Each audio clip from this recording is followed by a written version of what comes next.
Halo kawan Kaliber, apa kabar Anda hari ini? Mudah-mudahan tetap semangat, sehat, dan terus berpikir kritis. Seperti halnya kami mengajak Anda untuk selalu berpikir kritis, khususnya tentang politik dan langkah-langkah politik para politisi yang seringkali susah ditebak. Gitu. Dan Kaliber hari ini masih menghadirkan kupasan dan analisa berita dari media-media mainstream yang sudah punya sertifikasi Dewan Pers bersama pengamat sosial politik kita, Mas Indra Karismiaji. Mas Indra, Halo Mas Yadi Wahyudi dan kawan Kaliber semua dimanapun Anda berada. Senang sekali kita jumpa lagi untuk mengupas dan menganalisa berita-berita politik terkini dari media-media mainstream. Dan kayaknya hari ini kita akan membahas sen kiri belok kanan, Mas ya. bukan mak-mak ya. Dan dan kayaknya ini sudah menjadi hal yang biasa di perpolitikan Indonesia model sen kiri belok kanan ini. Mau nggak Eh, Mas? Kita ya, baca beritanya. kali ini kita ambil dari wartakotalive.com. Mencela-menceli pernyataan Kaisang soal duet dengan Anies di Pilkada Jakarta. Begini Anies bilang, DKI Jakarta menanggapi mantan Gubernur DKI Jakarta menanggapi pernyataan Ketua Umum PSI Kaisang Pangarep terkait perbedaan. Anies mengaku ia sangat menghormati pandangan tersebut. Pernyataan ini disampaikan Anies usai menghadiri perayaan HUT Kota Jakarta ke-497 di PRJ Kemayoran. Ya, kita semua menghormati setiap pandangan, menghormati setiap pemikiran, ujar Anies. Pada momen itu Anies mengatakan pada prinsipnya akan menghormati setiap opini dari pihak lain. Ia pun menerima pernyataan tersebut. Jadi saya selalu mengambil posisi hormat pada apapun yang menjadi pandangan, termasuk beliau dalam kurung Kaisang, katanya. Dilansir dari kompas.com sebelumnya, Kaisang Pangarep merespon terkait peluang berduet dengan Anies Baswedan di Pilgub Jakarta 2024. Tetapi Kaisang justru mengatakan jika dirinya dan Anies berbeda. Padahal sebelumnya Kaisang menilai maju bersama Anies akan lebih realistis untuk menang. Ini kan saya belum bisa. Saya juga kan belum dicalonkan juga. Dan kalau misalnya melihat survei yang paling realistis dengan Pak Anies, ucapnya serius seusai belusukan Jumat kemarin. Sekedar info aja ya buat teman-teman semua dan saya kira sudah tahu Pak Anies sama saya kan beda, kata Kaisang. Selain itu Kaisang juga mengaku belum berkomunikasi dengan Anies terkait Pilgub DKI. Menurutnya dia dan Anies tidak sama. Selama ini belum ada komunikasi, ujarnya.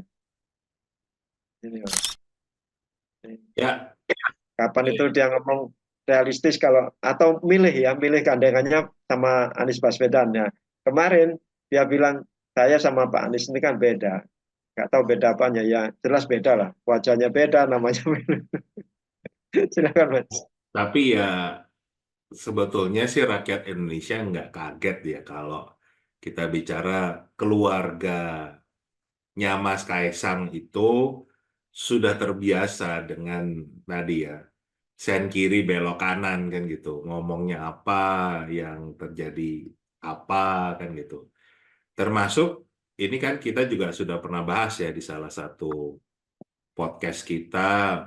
Waktu itu kita membahas pernyataan Mas Kaisang di podcastnya beliau sendiri kan, yang mengatakan mau apa berpasangan dengan Mas Anies di Jakarta. Tapi sekarang dikatakan kalau beliau ini berbeda, jadi mungkin nggak cocok kan gitu loh, kurang lebih kan. Jadi mana yang benar ya itu hanya Tuhan dan keluarga mereka saja yang tahu mana yang benar.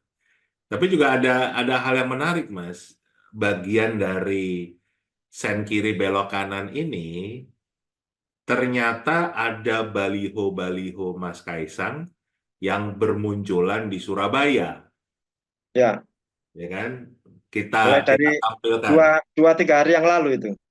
Ya, kita tampilkan lah nanti apa cuplikan dari gambarnya kan gitu. Paling nggak ada beberapa titik di Surabaya yang menunjukkan foto Mas Kaisang itu dengan Mas Hendy Setiono ya. Ini salah satu pengusaha kuliner kalau nggak salah. Dan Itu anak Surabaya, Mas. Hendi Setiono ini ya, anak Surabaya aslinya. ya, ya, ya. Jadi intinya kan kalau modelnya seperti ini, kayaknya yang diarah bukan gubernur Jawa Timur ya, tetapi menjadi wali kota Surabaya sepertinya. Nah, ini kita kita lihat nih apa eh, Meskipun di baliho itu tidak mencantumkan ya, akan maju di Pilwakot atau apa di Surabaya itu nggak ada. Nada-nada politiknya belum ada. iya kan justru di situ ini kan bagian dari apa ya testing the water kan gitu, test the market kan gitu. Gimana kalau kalau kita lihat kemarin itu di Jakarta dengan wacana bergabung dengan Anies Baswedan itu beritanya nggak ngangkat, ini mungkin akan dicoba di Surabaya. Tapi kan kita tahu keluarganya beliau ini betul-betul ingin menguasai perpolitikan Indonesia. Jadi eh, akan berupaya menempatkan diri dalam posisi-posisi strategis, baik itu di pusat maupun di daerah kan. Kita tahu kakak iparnya Mas Kaisang juga akan maju di Sumatera Utara, dan kita nggak tahu apa eh, apakah betul istrinya Mas Kaisang juga akan maju di Pilbub Sleman. Itu kan sudah pernah muncul juga beritanya, kita kita belum tahu lah. Tapi yang jelas keluarga beliau ini ingin untuk menguasai kancah perpolitikan Indonesia. Kita tahu. Nah, ini kan tergantung dari rakyat Indonesia, memang memang ingin keluarga ini betul-betul menguasai perpolitikan Indonesia, atau kita betul-betul menjadi negara demokrasi yang siapapun punya kesempatan yang sama. Tapi yang jelas kaliber tidak mendukung politik dinasti ya. Kita inginnya adalah ini menjadi demokrasi, negara demokrasi. Nah, kalau kita bicara urusan mencela-mencele atau urusan sen kiri belok kanan, justru dari berita ini yang mau saya garis bawahi adalah posisinya Mas Anies Baswedan sendiri. Karena dari awal ada wacana beliau mau dipasangkan dengan Mas Kaisang, itu tidak ada satupun pernyataan beliau yang menolak. Secara tegas kan nggak ada menolak itu. Jadi beliau dengan kata lain ya setuju dengan politik dinasti ini.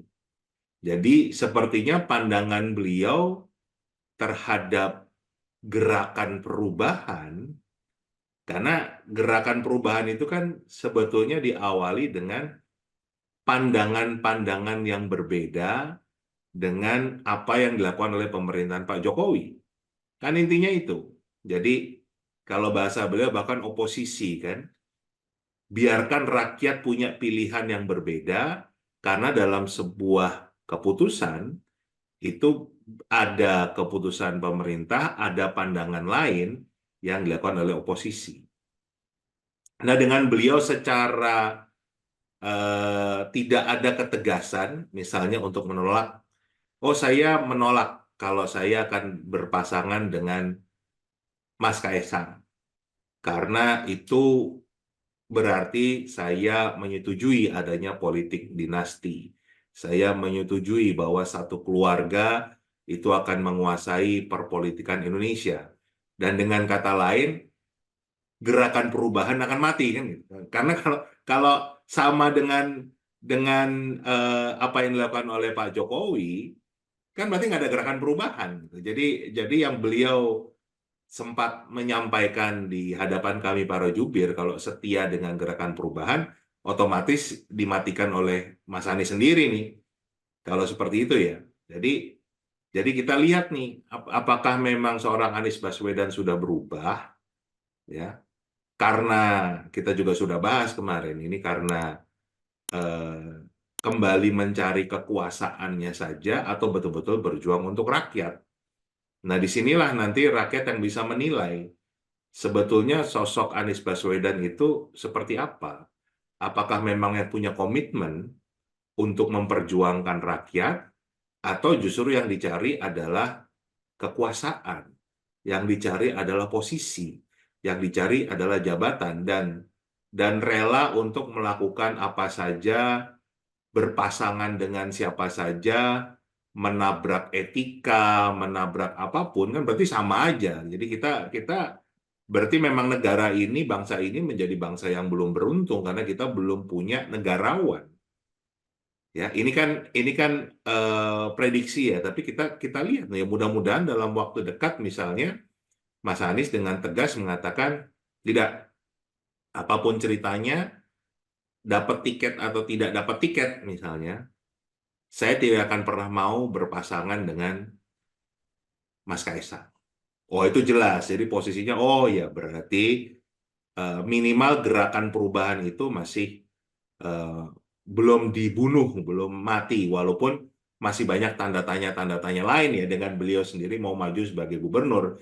Kita sudah bahas di beberapa video yang lalu kan gitu. Karena nggak ada nih gubernur itu yang menjadi oposisi presiden, itu nggak ada kan gitu kan.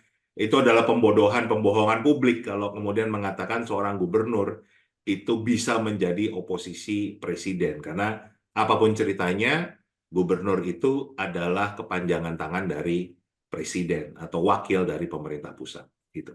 Ya, lepas dari sikap dari Mas Anies sendiri, tampaknya Kaisang ini sudah mulai nggak pede untuk maju di Pilgub Jakarta, Mas. Makanya mereka atau pendukungnya, melalui pendukungnya itu menyebar baliho besar-besar di beberapa titik di Surabaya.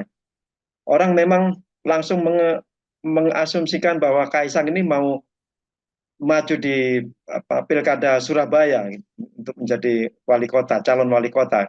Jadi kira-kira ini kalau menurut pandangan saya, kira-kira dia akan menarik diri dari kontestasi Pilkada Jakarta untuk beralih lagi di wilayah lain yaitu Surabaya. Tidak kalah bergengsinya nih Surabaya, wali kota Surabaya itu batu loncatan yang bagus juga ini untuk menjadi tokoh nasional nanti ke depannya. Ingat Tri Risma hari ini juga gitu, 2 periode menjadi wali kota Surabaya, kemudian langsung jadi tanpa jadi gubernur gitu ya. Itu Ya, kira-kira Mas. ya sebetulnya kalau saya ngelihatnya ya, yang Surabaya ini cadangan Mas kan gitu. Akan sangat tergantung dengan dinamika apa yang terjadi di Jakarta. Termasuk kan di sini ada perang bintang yang kita sudah pernah bahas juga antara Gerindra dan Golkar. Itu kan belum selesai itu. Itu akan seperti apa, kita juga akan pantau terus nih. Sebetulnya diperebutkan Jawa Barat, tetapi seolah-olah medan pertempurannya itu adalah Jakarta. Nah, sebetulnya Jakarta itu nggak punya tokoh, Mas. Nggak punya jagoan, baik itu Gerindra, Golkar, itu nggak punya jagoan. Yang punya jagoan di Jakarta itu malah cuman PDIP. Kita bahas kemarin, Pak Ahok. Jadi yang betul-betul partai punya jagoan di Jakarta, itu kalau jujur ya cuman PDIP. Nah, Mas Anies ini kan juga jagoan tapi nggak punya partai, Mas. Ya kan? Jagoan di Jakarta tapi nggak punya partai. Jadi sangat bergantung dengan siapa yang akan mengusung. Nah, sebetulnya kalau kita lihat apakah Mas Kaisang akan maju atau tidak di Jakarta, itu juga akan tergantung Mas Anies nih. Kalau Mas Anies ternyata mau bergabung dengan Mas Kaisang, selesai itu barang, Mas. Udah dapat apa? Gubernur dan wakil gubernur Jakartanya udah dapat yang gitu, dan itu sama aja kayak eh, kita nanti warga Jakarta itu memilih antara calon gubernur dan kota kosong. Itu itu yang saya prediksi akan terjadi ya kalau Mas Anies itu mau berpasangan dengan Mas Kaisang. Kalau Mas Kaisangnya mau aja pasti kan, gitu kan. Nah, pasti mau menjadi wakil gubernur Jakarta. Apalagi kalau kita lihat dari undang-undang daerah khusus Jakarta, wilayah aglomerasi ini kan akan dipimpin oleh kakaknya sendiri, Ya, wakil Wapres. presiden kan gitu. Jadi ya udah semua ya jadi urusan keluarga kan gitu loh. Ngobrolnya bisa di rumah gitu, bukan di kantor, bukan di balai kota kan gitu. Itu yang saya lihat terjadi. Jadi kita kita kita melihat memang ini eh, pilgub atau pilkada rasa pilpres nih. Jadi dinamikanya ini sangat menarik, medan pertempurannya itu nggak kelihatan ya kan, sepertinya lagi bertarung di Jakarta, padahal di tempat sebelah, kemudian juga ada lobby-lobby lagi yang nanti cukup mengagetkan kita, yang bisa berdampak ke matinya gerakan perubahan. Nah, itu yang kita pantau terus, Mas. Kita pantau terus, kita lihat dan kita temani kawan kaliber dengan analisa-analisa yang kemungkinan-kemungkinan yang ada, yang tidak muncul di dalam berita karena munculnya di balik berita itu. Ada Ya, kisah lain di dalam itu. Kan juga ya, nggak muncul nih beritanya, tiba-tiba Mas Kaisang ada balihonya di Surabaya kan? Itu belum ada beritanya, tapi kita ketemu di Instagram itu muncul, oh ini berarti memang ada satu confirm upaya memang kancah perpolitikan Indonesia itu tidak mau dilepaskan oleh keluarga Pak Jokowi, dan itu confirm lah, semua orang juga sudah tahu itu, ingin menguasai sebanyak-banyaknya posisi-posisi strategis. Kemudian ya tempatnya di mana sebetulnya nggak peduli, tapi yang jelas harus tempat yang strategis. Dan Jakarta salah satu target utamanya, dan yang paling bisa meyakinkan kemenangan kalau berpasangannya dengan Anies Baswedan. Dan sampai hari ini tidak ada penolakan dari Anies Baswedan. Nah, jadi ya. jangan kaget kalau nanti tiba-tiba secara resmi muncul calon gubernur daerah khusus Jakarta adalah Anies Baswedan berpasangan dengan Kaisang Pangarep. Dan itu pasti menang. Dan memang Kaisang ini anak muda yang ajaib ini. Ini istimewa. Habis diperbutkan di Bekasi, Sumpah ya. loh. Namanya di Bekasi, lalu di DKI, lalu sekarang tiba-tiba muncul di Surabaya. Depok dulu loh Mas, Depok dulu, baru Oh iya, Depok. Bekasi, Depok dulu, baru Bekasi, terus Jakarta, ini tiba-tiba Surabaya, nanti kita nggak tahu mana lagi lah. Padahal dia ketua umum partai ya, partai politik. Nah, Harusnya itu levelnya tuh capres, cawapres ini. Kemarin namanya disebut-sebut sebagai cakup di Jakarta aja orang bertanya-tanya ini baru pertama kalinya ketum partai politik itu nyalon gubernur. Nah ini malah nanti kalau di Surabaya dia nyalon wali kota ini lebih lebih heboh lagi. iya, dan dia punya prestasi yang belum pernah dimiliki oleh siapapun di seluruh dunia, Mas. Bagaimana Ya, dalam 2 hari baru daftar jadi anggota partai politik, langsung jadi ketua umum. Itu itu belum pernah terjadi di ya. seluruh dunia, baru ada di Indonesia kan gitu. Jadi Memang istimewa ini Mas, anak muda ya, istimewa ini. luar Ini biasa. langka. Dan kita juga mengundang opini dari kawan kaliber sebutkan bagaimana sih penilaian Anda tentang Kaisang Pangarep ini. Kita Ya, tunggu opini Anda, kawan kaliber ya. Baik eh, minus dan plusnya Kaisang itu silakan diutarakan di kolom komentar Anda, kolom komentar ini. Terima kasih Mas Indra. Terima kasih kawan kaliber. Tetap semangat dan terus kita jaga daya kritis kita. Yuk berpikir kritis. Sampai jumpa. sampai jumpa.